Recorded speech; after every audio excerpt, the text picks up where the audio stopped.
संगीता से सुनते हैं हम, श्लोक सुनते हैं आज भगवान श्री कृष्ण का। श्रीमद् भगवद गीता का या भजन भी साथ में सुनाए, जो इनकी इच्छा है सुनते हैं। ठीक है, आओ जी सारे। देखो तो श्लोक ही करते हैं भैया, फिर आपका भी टाइम हो जाएगा, तो टाइम को देखते कोई हुए बात नहीं, श्लोक की ऐसा हाजिरी कोई लगाते हैं। प्रॉब्लम नहीं। मैं कम बोलूंगा, आप गा लो, आपका भजन नहीं ऐसा ही रहता नहीं, है। लगाओ। जितने आज क्योंकि त्योहार वाला दिन है तो सबने ही भजन सुनाने होंगे, अपने अपने भाव रखने होंगे, तो मैं समय को देखते ठीक है, श्लोक की हाजिरी लगाऊंगी। और आज दो श्लोक एक साथ ही हैं तो समय लग जाएगा उसी में। लगाओ लगाओ, बिल्कुल लगाओ। ओम बापू नंदा चौर वालिया आपकी सदा ही जय। बोलो बाके बिहारी लाल की जय। जय जय। हरे कृष्ण कृष्ण कृष्ण हरे हरे, हरे राम राम राम हरे हरे, हरे कृष्ण कृष्ण कृष्ण हरे हरे, हरे राम राम राम हरे हरे, हरे कृष्ण कृष्ण कृष्ण हरे हरे, हरे राम राम राम हरे हरे, हरे कृष्ण कृष्ण कृष्ण हरे हरे, हरे राम राम राम हरे हरे, जय हो। राम राम हरे हरे, राम राम हरे हरे। आके बिहारी लाल की जय। कई सासंग जी, सबको लोहड़ी की बहुत बहुत शुभकामनाएं। आपको और भी बापू जी का ध्यान करते हुए गीता हाँ पाठ श्रवण करते हैं। बहुत ही सुंदर श्लोक आज परमात्मा ने हमारे समक्ष रखे हैं, उनका चिंतन करते हैं। हाँ जी। वसुदेव सुतं देवं कंस चाणूरमर्दनं देवकी परमानन्दं कृष्णं वन्दे जगद्गुरुं, कृष्णं वन्दे जगद्गुरुम्। ओम श्री परमात्मने नमः। श्रीमद् भगवत गीता अथ द्वादशोऽध्यायः। प्यारी सात संगत जी, हम 12वें अध्याय भक्ति योग प्रेम योग का चिंतन कर रहे हैं। श्लोक क्रमांक हमने 12 तक श्रवण किए। आज बहुत ही सुंदर श्लोक 13 और 14 हमारे समक्ष है, उनका चिंतन करेंगे, उनका संदेश, प्रभु का संदेश श्रवण करेंगे। पिछले श्लोक से थोड़ा सा सारांश। तो पिछले श्लोकों में प्रभु अर्जुन को ये संदेश देते हैं कि मनुष्य का सर्वोच्च लक्ष्य है भगवान तक पहुंचना, और इसकी दो विधियां बताई कि एक तो क्रमिक विकास और दूसरी प्रत्यक्ष। कि कर्मों के फल का त्याग करना है सबसे पहले, तभी मनुष्य को ज्ञान की प्राप्ति होगी। जैसे जैसे वो अपनी इच्छाओं को, फल इच्छा को छोड़ेगा तो उसको असली ज्ञान प्राप्त होगा। और उसका ज्ञान ऐसा होना चाहिए कि वो उसको ध्यान की अवस्था तक ले जाए। फिर परमात्मा के बोध की अवस्था आती है और अंत में भगवान की ही अवस्था आ जाती है, अर्थात वो अंत में भगवान स्वरूप ही हो जाता है, तो परमात्मा के साथ उसका एकाकार हो जाता है। फिर मनुष्य चाहे तो एक एक पग करके आगे बढ़े, इस विधि को अपना सकता है, या फिर प्रत्यक्ष विधि जैसे कि प्रहलाद जी की हुई, या अर्जुन जी ने भी, जो शुरू से ही प्रेमा भक्ति में परमात्मा के साथ ऐसे लीन थे, जो उनको उनको परमात्मा की प्राप्ति हुई। तो अन्य के लिए यही कहा जाता है कि पहले त्याग करे, ज्ञान अर्जित करे, साधु संतों से, अपने गुरुजन से ध्यान में अपने मन चित्त को लगाए, तभी परमात्मा और ब्रह्म की अनुभूति होती है, और धीरे धीरे इस क्रिया का पालन करने से परमात्मा की प्राप्ति अवश्य होती है, उसकी शरण मिल ही जाती है। ये परमात्मा ने पिछले श्लोकों में संदेश दिया था। अब अगले श्लोक, कि परमात्मा प्रभु कृष्ण कहते हैं कि मेरा प्रिय भक्त कौन सा है, उसके बहुत ही सुंदर उन्होंने वर्णन किया है, और इसी वजह से मुझे ये अध्याय भी बहुत अच्छा लगता है। श्लोक है 13 और 14।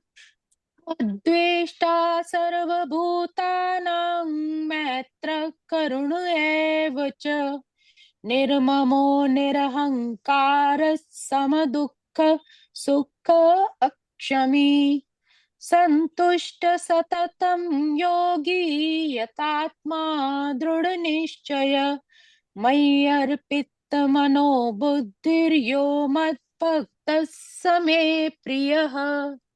हम परमात्मा के प्रिय कैसे बन सकते हैं, कैसे उसके प्यारे बन सकते हैं, अपने सदगुरु के कैसे अपने इष्ट के प्यारे बन सकते हैं। तो भगवान कहते हैं कि जो, हे अर्जुन, जो किसी से द्वेष नहीं करता, अद्वेष्टा सर्वभूता नाम, की ऐसा मेरा भक्त जो किसी से शत्रुता नहीं रखता, चाहे सामने वाला क्यों गलत ही क्यों ना हो, उसको पता है कि सामने वाला गलत है, फिर भी उसके मन में कोई द्वेष वाली ईर्ष्या वाली भावना ही नहीं। वाह वाह, बहुत सुंदर, बहुत सुंदर। अद्वेष्टा सर्वभूता नाम, आगे कहते हैं मैत्र करुण एवचो, एवच, कि सभी जीवों का दयालु मित्र है।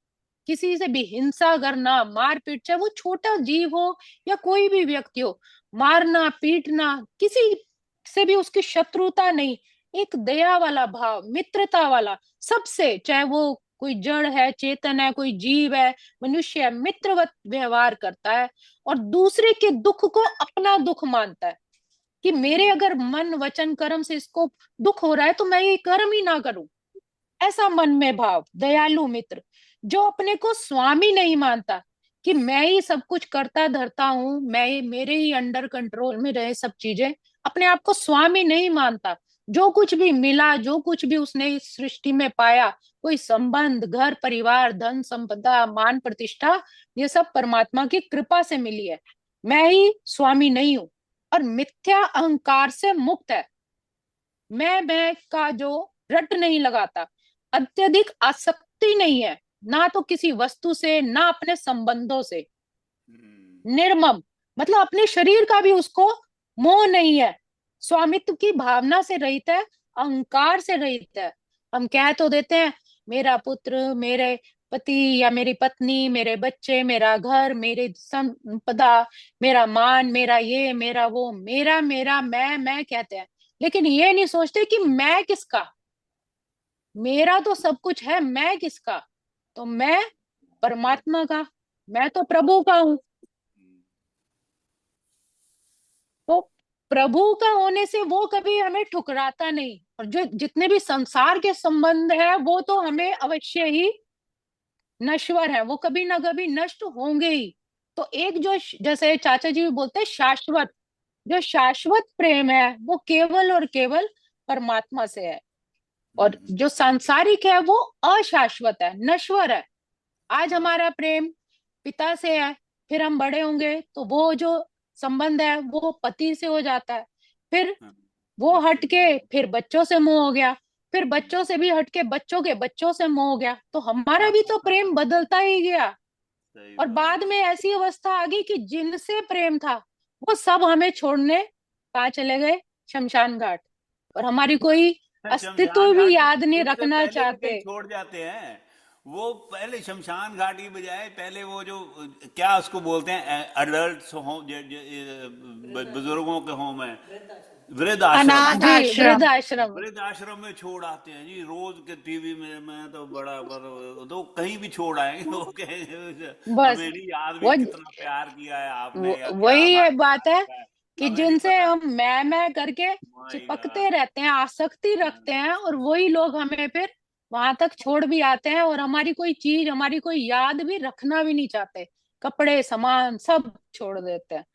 तो भगवान कहते हैं कि ऐसे आसक्ति रखनी नहीं, तो ऐसा मनुष्य जो अहंकार से रहित है, अहंकार से मुक्त है, और सुख दुख में समान भाव रखता है, सुख में उछलता नहीं है ज्यादा और दुख में ज्यादा डोलता नहीं, विश्वास नहीं उसका डगमगाता, समभाव रखता है कि जो अगर सुख भी मिला है तो तेरा शुक्रिया है, दुख भी मिला है तो हे परमात्मा ये भी मेरे लिए श्रेष्ठ ही होगा, उसमें विश्वास रखता है, सहिष्णु है, वाह। समदुख अक्षमी, क्षमाशील है। अपमान हो, पीड़ा मिले, कुछ भी कष्ट मिले, उसको क्षमाशील हो जाना चाहिए कि शायद मेरे ही कुकर्मों का ये फल होगा जो मुझे ये भुगतना पड़ रहा है, हे प्रभु मुझे क्षमा करें। ऐसा आना बहुत मुश्किल है, लेकिन भगवान अपने सच्चे प्यारे भक्त के ये सब आंतरिक गुण बता रहे हैं।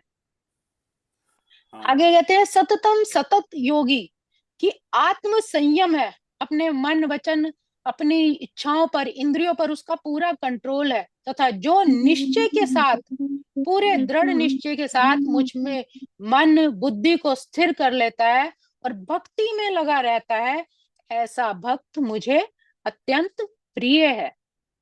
तो कहने का भाव है कि जो शुद्ध भक्ति पर, पुनः आकर भगवान इन श्लोकों को कहते हैं कि शुद्ध भक्ति, भक्त के ये दिव्य गुण है। शुद्ध भक्त किसी भी स्थिति में विचलित नहीं होता, ना ही वो किसी के प्रति ईर्ष्या करता है, ना ही वो अपना किसी शत्रु का शत्रु बनता है। कोई उसका शत्रु भी है तो उसका बदला लेने की भावना से उसका शत्रु नहीं बनता। वह सोचता है कि यह व्यक्ति मेरे विगत दुष्कर्मों के कारण ही मेरा शत्रु बना है। ये मैंने एक मधुसूदन महाराज जी की भी एक वाणी सुनी थी, नासिक के बहुत अच्छे कथावाचक है। तो वो भी बताते हैं कि संसार में जो भी हमारे रिश्ते नाते बनते हैं, जिन जो हमारे पति बना या जो हमारे माता पिता बने, जो हमारी संतानें हैं, रिश्तेदार है, ये हमारे विगत कर्मों के अनुसार ही होते हैं।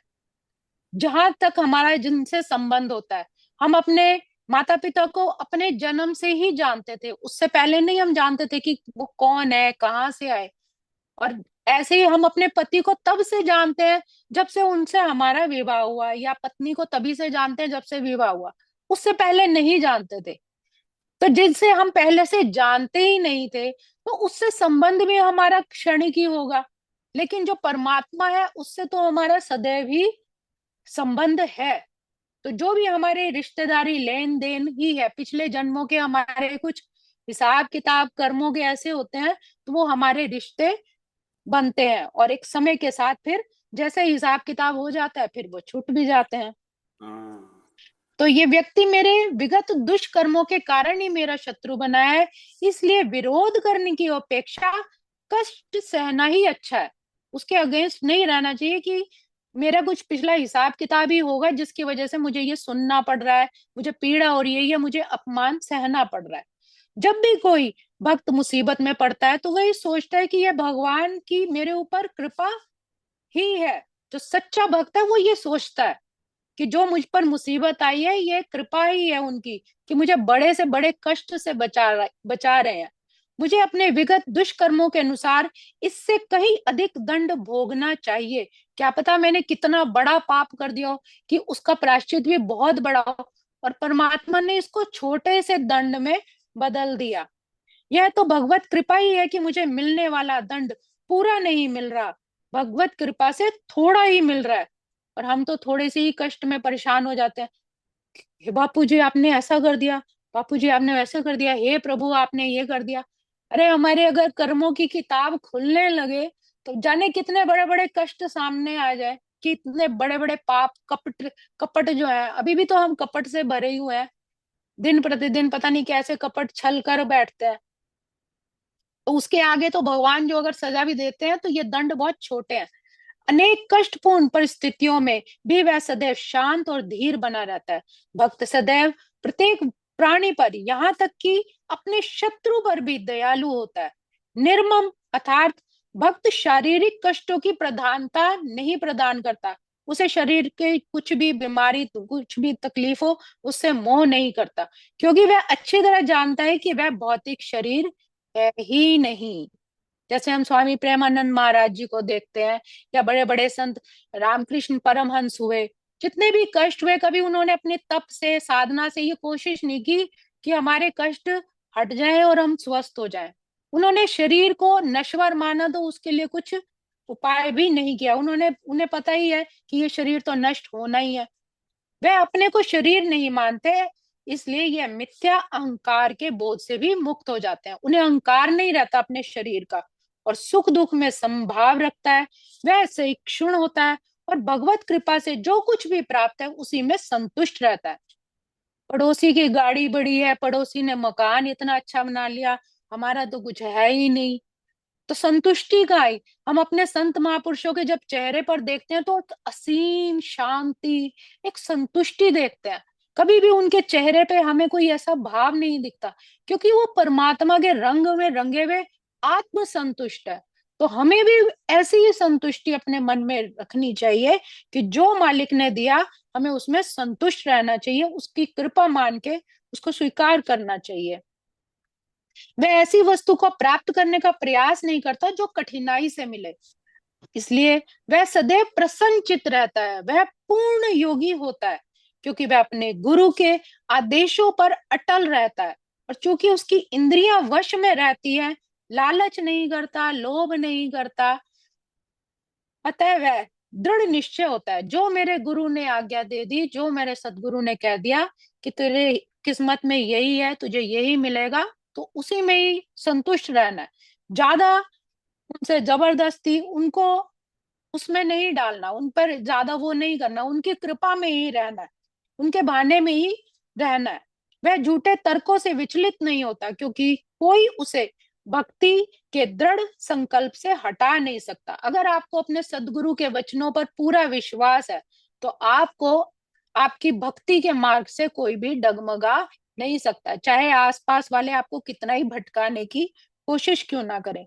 वह पूर्णतः अवगत रहता है कि कृष्ण उसके शाश्वत प्रभु हैं, कि परमात्मा से मेरा जो संबंध है वो शाश्वत है, कभी भी नष्ट होने वाला नहीं है। संसार के जितने भी संबंध रिश्ते नाते हैं वो सब एक ना एक दिन नष्ट हो जाते हैं, वो अशाश्वत होते हैं, तो कोई भी उसे विचलित नहीं कर सकता। इन समस्त गुणों के एक फलस्वरूप वह अपने मन बुद्धि को पूर्णतः परमेश्वर में स्थिर करने में समर्थ होता है, और इस तरह जब उसे अपने परमात्मा पे विश्वास हो जाता है तो वो अपने मन को बुद्धि को उसकी भक्ति में लगाकर स्थिर हो जाता है, भटकता नहीं है इधर उधर कि ये वाले भगवान जी से नहीं मिला तो मैं आज उस दर पे चला जाऊं, उधर से नहीं मिला तो मैं उधर चला जाऊं। उसको एक दृढ़ विश्वास है, उसने अपने मन और बुद्धि को अपने सदगुरु के चरणों में अर्पित कर दिया। तो भक्ति का ऐसा आदर्श अत्यंत दुर्लभ है, ऐसा आदर्श भक्त मिलना बहुत ही कठिन है। लेकिन भक्त भक्ति की विधि विधानों का पालन करते हुए उसी अवस्था में स्थित रहता है, और फिर भगवान कहते हैं कि ऐसा भक्त उन्हें अति प्रिय है, क्योंकि भगवान उसकी कृष्ण भावना से युक्त कार्यकलापों से सदैव प्रसन्न रहते हैं। जो परमात्मा की खुशी के लिए काम करता है, परमात्मा भी उससे सदैव प्रसन्न रहते हैं, और उस पर भगवत कृपा भी अवश्य होती है। तो आज के श्लोक को हम यही विराम देंगे। ओम श्री कृष्णार्पणमस्तु। हरे नमः, हरे नमः, हरे नमः। जय बापू दी जी। भजमन्ना जय बापू दी जी। भजमन नारायण जय बापू। नारायण नारायण, श्रीमन नारायण नारायण नारायण, भव से तारायण तारायण तारायण, स्वामी नारायण नारायण नारायण, भव से तारायण तारायण तारायण। बोलो बाके बिहारी लाल की जय, मेरे सतगुरु महाराज की जय।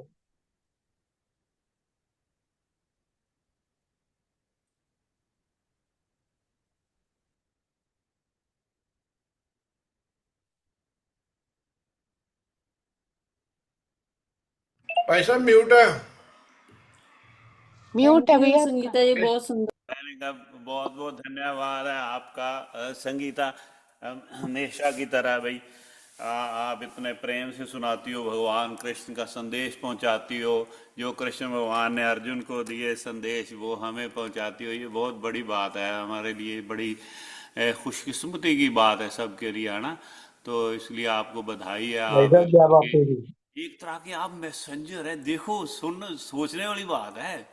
आप भगवान कृष्ण और जो अर्जुन के बीच में जो संवाद हुआ है वो जन जन तक पहुंचाती हैं। हम सुनते हैं, वो कोई वीडियो भी देखते होंगे कोई, है ना? तो वो बड़ी बात है। जगदीश जी, जय बापू जी, जगदीश जी। आप मैसेंजर जय हैं। बापू जी एक जय मिनट बापू जी बिचो जो दाता जी। गाल हो रही हो ना, तो प्लीज थोड़ा ध्यान रखो प्लीज। मैं सारा फिर म्यूट रखना पैना मैंने।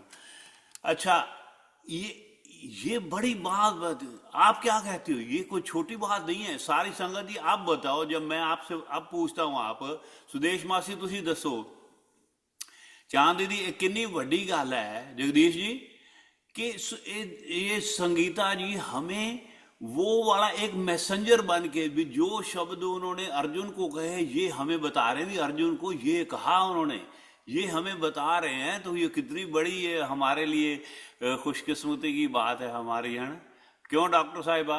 ये कोई छोटी सी बात नहीं है। भगवान कृष्ण के मुखारविंद से निकले हुए श्लोक जब ये सुनाती हैं हमें, तो अंदाजा लगाओ भी ये मैसेंजर इनको बनाया प्रभु ने। तू जा भी संगीता, सबको इसको सुना, कहते हैं सबको वाणी में सुना। सरस्वती, कंठ में वाणी में सरस्वती। हाँ, ये बहुत सुंदर गाती भी हैं। क्योंकि और अंदर से संस्कृत वो शब्द और, निकल के आ रहे हैं। और जो एक शब्द है वो मेरे ब्रह्म है। ये और ये एक शब्दों मेरे को ब्रह्म शब्द कहा नहीं जाता है। है। संगीता, ब्रह्मा और जिस ये वक्त तो आप बापू जी कहती जो हैं ये मेरे बड़े जो फेवरेट हैं, मेरे ये बड़े सुंदर श्लोक है। अब नहीं नहीं, मेरे को सर्वमा लगता की है निकली कि हुई मुझे है। तो समझ भी नहीं है श्लोक क्या मतलब है। इनको सुंदर लगते हैं, ये भी कितनी और बड़ी मुझे बात है। सुनने में हमें पड़ा तो सर, पता बोले भी तो नहीं बापू है। जी की कृपा है, वो सरस्वती है जो मुख ये से निकल जाती है। जब श्लोकों का पता भी नहीं है फिर भी आप ये करते हैं, तो मुझे बड़ा अच्छा लगता है ये। नहीं, और वो उसको ये हम तो सिचुएशन भैया को मेरे विजुलाइज सदगुरु कर की लेते हैं। कृपा है। ये प्रभु का आशीर्वाद है कि मेरी अल्प बुद्धि में जो आ जाता है मैं वो बोल देती हूँ, पर मेरा खुद का कुछ भी नहीं है इसमें। बिल्कुल, खुद का ये मेरा सबसे कुछ बड़ी भी नहीं है। वाह वाह, बहुत बढ़िया।